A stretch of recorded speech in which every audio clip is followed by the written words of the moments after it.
The man who missed his own life. Epigraph. I remember the night those lines came into existence. I remember the cost of finishing them. Now I hear them again, and the voice carrying them has never known what they mean. KX. Part 1. The voice that stayed. I recognized it before I accepted it. The sound reached me first as background noise, something to fill the stale air in the room. The radio had been speaking for a while. I had not been listening. My attention drifted between nothing and less than nothing, the way it had for days. Then a sentence passed through. It did not belong to the present moment. It carried weight from somewhere else, something buried but not gone. I felt it land before I understood why. I stayed still. Another line followed. This time I knew. My body reacted before my thoughts formed. My spine straightened. My jaw tightened. A quiet pressure built behind my eyes. I had written that, not something like it, not something close. That exact sentence. I leaned forward slowly, as if sudden movement might disturb whatever was happening. The voice on the radio continued without hesitation. It carried each word with certainty, with ownership, with a kind of calm I had never felt while writing it. I spoke the next line before it arrived. I did not guess. I remembered. It came out of the radio exactly as I said it. My throat closed. That's mine. The words left me without force, but they did not waver. I reached for the radio and held it near my ear. The plastic felt fragile in my hands, as if it might crack under the pressure of what was carrying. The structure unfolded in perfect sequence. Every pause, every shift, every restraint before release. I remembered the struggle behind each of those decisions.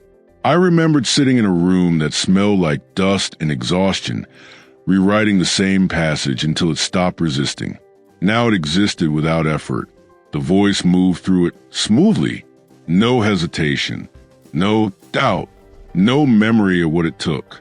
A sharp sensation spread through my chest. I listened for mistakes. There were none. Even the imperfection remained. A line that never fully settled. Something I had kept because removing it made everything else collapse. I had accepted it as a flaw. The voice carried it as if it had always been deliberate, as if it had always been right. They didn't change anything, I said. My grip tightened. A name followed. I heard it clearly. It did not belong to me. I repeated it once, quietly, testing it against something inside me. It stayed foreign. The realization did not arrive as shock. It arrived as confirmation. The voice had a place. I did not. The final section began. I remembered the moment I chose the last line. I had replaced it at the last second, discarding something more elaborate for something simpler. It felt closer to the truth, even if it sounded less impressive. The voice used that version, not the first. The second, the one I chose when I stopped trying to impress anyone. My hand trembled slightly. They took it. This time the words carried weight. The sound ended. Applause followed, distant and artificial. It did not feel connected to what I had just heard. It felt added, like something placed afterward to complete the illusion. I waited. I did not know what I expected. A correction, a mention, a mistake. Nothing came. The program continued. Another track replaced it. Another voice filled the space. It meant nothing to me. I lowered the radio and placed it back on the chair. My movements felt controlled but not natural, as if I were following instructions I did not remember receiving. Then I reached into my pocket. The paper was there. It had always been there. I held it for a moment before unfolding it. My fingers pressed against it, feeling the edges, the creases, the physical proof of something that should not have left me. Then I opened it. The line stared back at me, familiar, unchanged. I read the first sentence, then the next. My eyes moved down the page until they stopped. The same line, the same structure. The same choice. Exactly as I had heard it. I looked toward the radio, then back at the page. My breathing slowed. They didn't rewrite it, I said. I folded the paper again, but differently this time. Smaller, tighter, as if reducing its size might make it easier to contain. I placed it back into my pocket. The room felt heavier, not smaller, denser. I walked to the window. It remained shut. The latch had been broken for a long time. I had never fixed it. I placed my hand against the glass. Cold. The city moved outside without interruption. Vehicles passed. Voices carried upward in fragments. No one stopped. No one noticed anything missing. I watched it without focusing. They're living it, I said. The sentence settled without resistance. Behind me, the radio continued speaking. I did not turn. I kept my hand against the glass, and I stayed there. Part 2, the life that continued without me. I stood there until the cold in the glass started to feel like part of my hand. At some point, I pulled away. I do not remember deciding to do it. The contact simply ended, and the absence felt sharper than the cold itself. I turned around. The room looked unchanged. The chair still leaned slightly. The radio continued speaking in the same low tone. The bed held the same uneven shape. Everything remained in place, as if nothing had happened. That felt wrong. I walked back toward the chair and sat down slowly. The movement felt deliberate, like I needed to think through something as simple as lowering myself. My eyes stayed fixed on the radio. I adjusted the volume. The sound became clearer. I waited. Another track played. I listened carefully this time, paying attention to every word, every shift in tone, every pause. None of it connected to me. It passed without leaving anything behind. Then the program changed again. A new voice entered. I felt it immediately. Not recognition, not exactly, but something close enough to stop me from moving. My attention locked in without effort. The first line meant nothing to me. The second passed the same way. By the third, something unsettled me. It was not familiar. It was structured the way I would have built it. I leaned forward slightly. The phrasing carried a pattern I understood. Not copied word for word, but shaped with the same decisions I used to make. The pauses came in places that felt intentional in the same way mine had been. The chorus followed. I listened closely. It was not mine, but it had been influenced by something that was. I felt my jaw tighten.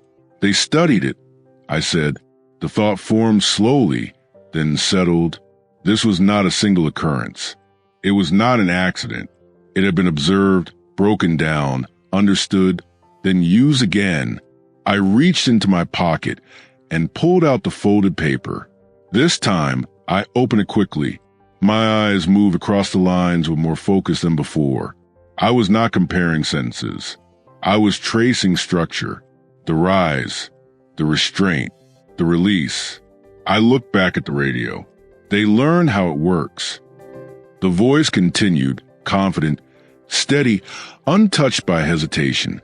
Whoever created this had not struggled the way I had. There was no friction in it. That made it worse. I folded the paper again and placed it back into my pocket. Then I stood up. The room felt tighter now. Not physically smaller, but harder to exist in. The air carried weight that had not been there before. I walked toward the door. My hand rested on the handle. I paused. I had not left in a long time. The days had blurred together until they stopped meaning anything. There had been no reason to step outside. Now there was. I opened the door. The hallway greeted me with dim light and stale air. The walls carried marks from years of neglect. The silence there felt different from the silence inside my room. It felt empty, not heavy. I stepped out and closed the door behind me. The sound echoed briefly, then disappeared. I moved forward. Each step felt controlled. I noticed the texture of the floor beneath my shoes, the faint flicker of a light above me. the quiet stillness behind each closed door I passed. No sound came from any of them. At the end of the corridor, I reached the stairwell. I went down slowly, one step at a time, my hand brushing against a railing. The metal felt rough, worn down by years of use. When I reached the bottom, I pushed the exit door open. The outside air hit me immediately. It felt sharper, cleaner, unforgiving. I stepped onto the street. The noise surrounded me at once. Engines, voices, movement in every direction. It felt louder than I remembered, as if I had been away from it long enough to forget how much it existed. I stood still for a moment. Then I started walking. I did not choose a direction. I let my steps follow whatever path opened in front of me. People passed by without looking. Their attention stayed fixed on their own lives. No one noticed me. I kept moving. After a while, I reached a storefront. Large glass panels reflected the street back at itself. Inside, several screens displayed different programs, each one competing for attention. One of them held mine. I stopped. The same face appeared again. The same voice, not the same track. A different one, still carrying it. I stepped closer. My reflection appeared faintly in the glass, layered over the image inside. For a brief moment, both existed in the same space. Then I focused past it. The man on the screen moved with ease. His posture remained relaxed. His voice carried no strain. He delivered each line as if it required nothing from him. I watched him carefully. He was not copying. He was using it. That was different. I studied the way he spoke, the way he paused, the way he controlled the timing of each phrase. He understands it, I said. The thought did not comfort me. It made something settle deeper. The screen shifted to another angle. The audience reacted immediately. Their response felt automatic, directed at what he delivered, not at him, at the structure behind it. I stepped closer, close enough to see every detail, close enough to feel the distance between us more clearly. They gave it to him, I said. The conclusion came without resistance, not taken in a moment, handed over, accepted. I remained there, watching him continue. Something inside me changed, not confusion, not disbelief. Purpose. Part 3. The man who should not exist. I remained in front of the glass until his image disappeared. The screen shifted to something else. A different segment replaced him. The reflection returned, clearer now, filling the space he had occupied a moment earlier. I saw myself again. For a second, I did not recognize the face. Then I stepped back. The distance made it sharper, more defined. The tired eyes, the uneven beard, the hollow expression that did not belong to anyone who had built something worth taking. I looked away. I started walking. This time I did not drift. I moved with intention, following the direction I had just seen him come from. The street stretched ahead, filled with movement that had nothing to do with me. People passed without looking. Conversations happened without pause. Everything continued. I kept going. After several turns, I found the building. It stood cleaner than everything around it. The glass reflected the street with precision. Light inside it felt controlled, deliberate, like nothing existed there without reason. I stopped across the road. I watched. People entered without hesitation. Others left with purpose. No one lingered outside. No one questioned whether they belonged. I crossed. Each step felt heavier as I got closer. My reflection appeared again on the surface of the door. This time I did not study it. I pushed the door open. The air inside felt different. It carried no dust, no weight, no history. Every sound had direction. Every movement had intention. A man stood behind a desk near the entrance. He looked at me briefly. Yes. I walked toward him. I'm here to see him. He paused. Do you have a scheduled meeting? No. The word came out steady. He studied me for a moment, then asked, "Name?" I hesitated, not because I forgot it, because it felt irrelevant here. I said it anyway. He looked down at something in front of him, his fingers moving quickly. A few seconds passed. Then he stopped. His expression shifted slightly. "Wait." He turned and walked away. I stood still. The space around me remained quiet. Movement continued in the background, controlled, distant, contained. No part of it included me. After a moment, he returned. "He'll see you." He gestured toward a hallway behind him. I walked past without responding. The hallway stretched ahead, lined with closed doors. Soft light filled the space evenly. My footsteps sounded sharper here, as if they did not belong. At the end, a single door waited, closed. I stopped in front of it. For a moment, I did nothing. Then I knocked. A pause. Then a voice. "Come in." I opened the door. He stood inside. The same face. The same posture. The same presence. Only now there was no distance between us. He looked at me, searching for recognition. He did not find it. "Yes." I closed the door behind me. The sound settled. I stepped forward. "You're using something that belongs to me." He tilted his head slightly. "I don't think I understand." His tone remained calm, measured. I moved closer. "The work," I said. "The structure, the way it moves. You didn't build that." A brief silence followed. He studied me more carefully now. Still not concerned, only curious. "I think you're mistaken." "No." I held his gaze.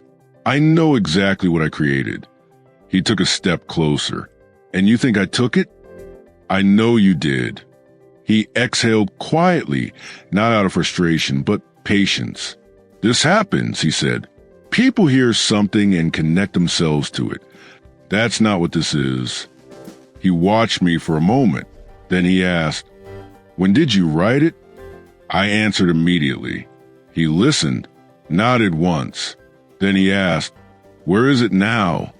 I reached into my pocket and pulled out the folded paper. I opened it and held it out. "This." He looked at it briefly, then back at me. "That's yours," he said. "It's the original." He did not take it. "That doesn't prove anything." I stared at him. "It proves everything." He shook his head slightly. "No," he said. "It proves you wrote something. It doesn't prove what you think it does." Something inside me tightened. "You're performing it." "I'm performing what was given to me." The answer came easily, without pause. "By who?" He gave a name. I did not recognize it. That did not matter. "They handed it to you." "Yes." The words settled between us. I looked at him, at the way he stood, at the way he spoke, at the ease in everything he did. "You don't know what it took." He said nothing. "You don't know what I had to lose to make that." Still nothing. His expression remained unchanged, as if none of this reached him. I lowered the paper slightly. "You're living something that should have been mine." He looked at me for a moment. Then he asked, "Then why aren't you?" The question landed cleanly. No weight added. No sympathy. Just truth. I did not answer. Because I could not. Because the answer already existed. He held my gaze for a second longer. Then he stepped back. "I have work to do," he said. That was it. No anger. No denial. No need to defend anything. I stood there. Then I folded the paper again. Carefully, I placed it back into my pocket. I turned. I walked to the door. I opened it. The hallway waited outside, unchanged. I stepped through and closed the door behind me. I walked back the way I came. The hallway, the desk, the exit. No one stopped me. No one spoke. The door opened. The street returned. Noise filled the space again. Movement continued. Nothing had changed. I stood there for a moment, Then I reached into my pocket and took the paper out one last time. I unfolded it. I looked at the lines. They still belonged to me. That had not changed, but something else had. I stared at it for a long time. Then I tore it, once, then again, and again, until the pieces no longer held meaning. I let them fall. The wind carried them without resistance. I watched them disappear. Then I spoke. They can have it. The words came out quietly, not defeated, not relieved, just empty. I turned, and I walked away. The end.